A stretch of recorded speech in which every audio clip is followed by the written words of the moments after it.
पूरी दुनिया में 13 लाख से ज्यादा लोगों को मौत की नींद सुलाने वाले कोरोना वायरस की एक्सपायरी डेट आ चुकी है। दावा किया जा रहा है कि वायरस को रोकने वाली वैक्सीन अगले साल यानी 2021 की शुरुआत में आ जाएगी। सवाल यह है कि क्या ये वैक्सीन हर हिंदुस्तानी तक पहुंच पाएगी?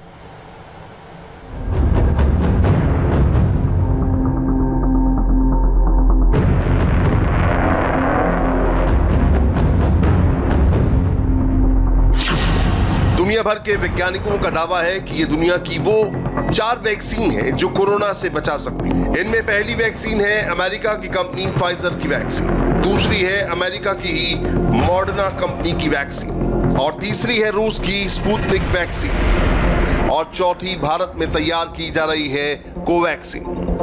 अब इन वैक्सीन की सक्सेस रेट यानी वायरस पर कितनी असरदार है ये भी समझ लीजिए। फाइजर वैक्सीन को बनाने वाले वैज्ञानिकों का दावा है कि कोरोना वायरस पर 95% कारगर है, जबकि मॉडर्ना अपनी वैक्सीन पर 94.5% प्रभावी होने का दावा करती है। इतना ही रूस की कंपनी स्पुतनिक वैक्सीन के असर को 92% कारगर मानती है। भारत में तैयार की जा रही कोवैक्सीन भी अपने दोनों ट्रायल में सफल साबित हुई है।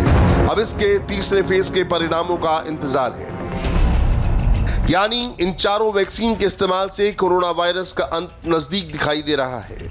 लेकिन सबसे बड़ा सवाल यह है कि ये वैक्सीन भारत को कब तक मिल सकती है।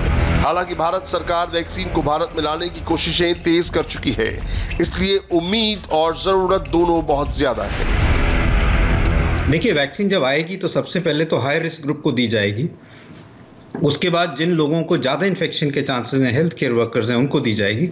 तो अगर हम ये कहें कि वैक्सीन हमें कब ऑफ द शेल्फ मिल पाएगी, जैसे कोई भी जो लो रिस्क कैटेगरी में भी आता है वो बाजार से खरीद के वैक्सीन लगा पाए, उसमें टाइम लगेगा। लेकिन हाई रिस्क ग्रुप में और जो जिन लोगों में मोर्टेलिटी के ज़्यादा चांसेस हैं, उनको वैक्सीन तो अगले साल के शुरू में मिलने की उम्मीद है। उम्मीद है कि अगले साल की शुरुआत से भारत को वैक्सीन मिलना शुरू हो जाए, लेकिन क्या हर हिंदुस्तानी की पहुंच में होगी ये कहना मुश्किल है। इन तीनों वैक्सीन की सफलता पर भी निर्भर करता है कि कौन सी वैक्सीन कब तक मिल पाएगी। लेकिन हर वैक्सीन को बनाने वाली कंपनी का दावा है उसकी वैक्सीन सबसे ज्यादा असरदार है। इसीलिए आपको वैक्सीन की सक्सेस रेट को बारीकी से समझना होगा। अमेरिकी कंपनी मॉडर्ना वैक्सीन एक आरएनए बेस्ड वैक्सीन है जिसे 10 महीने की लंबी रिसर्च के बाद तैयार किया गया। अच्छी बात यह है कि इस वैक्सीन के 3 ह्यूमन ट्रायल पूरे हो चुके हैं, जिसपे ये दावा किया गया कि ये वैक्सीन 94% से ज्यादा कारगर है। It's a really important milestone in the fight against the pandemic. Corona महामारी के खिलाफ जंग में ये बहुत अहम खबर है, क्योंकि हमारी वैक्सीन के नतीजे बता रहे हैं कि इससे कोविड-19 के गंभीर से गंभीर संक्रमण को काफी हद तक रोका जा सकता है। ये वाकई एक मील का पत्थर है।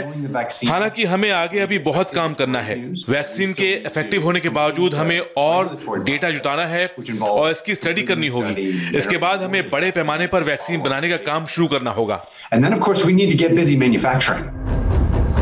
वैक्सीन की सफल होने का दावा इस बात पर भी निर्भर करता है कि ये कितने दिन तक किस तापमान पर सुरक्षित रखी जा सकती है। हालांकि मॉडर्ना वैक्सीन के साथ सबसे अच्छी बात यह है कि इसे सिर्फ 8 डिग्री सेल्सियस पर 30 दिन के लिए सुरक्षित रखा जा सकता है, यानी सामान्य फ्रिज के टेम्परेचर पर भी इसे महीने भर तक रखा जा सकता है। सामान्य रूम टेम्परेचर पर यह वैक्सीन 24 घंटे तक सुरक्षित रह सकती है, जबकि दूसरी ओर फाइजर कंपनी की वैक्सीन 6 महीने तक स्टोर करने के लिए -70 डिग्री टेम्परेचर करना होगा। इसके प्रोडक्शन में तापमान को लेकर ये मुश्किल ही सबसे बड़ी मुश्किल बन रही है।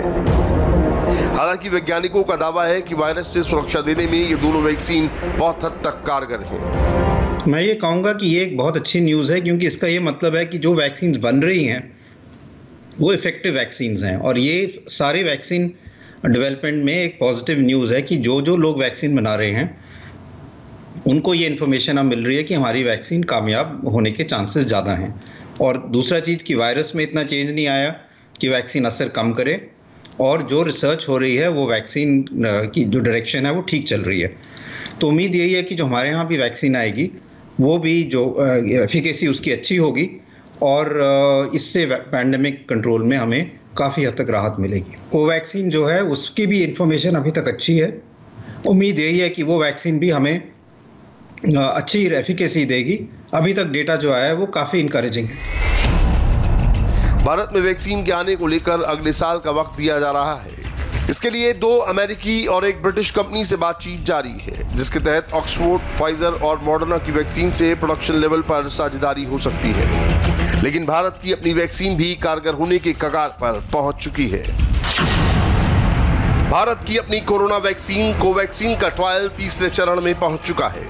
इस वैक्सीन का पहला और दूसरा फेज सफल रहा है, जबकि तीसरे फेज के सफल होने की उम्मीद भी बहुत ज्यादा है। कोवैक्सीन की फ्लो अप स्टडी चल रही है। अगर सब कुछ ठीक रहा तो अगले साल फरवरी-मार्च में टीका आने की संभावना है।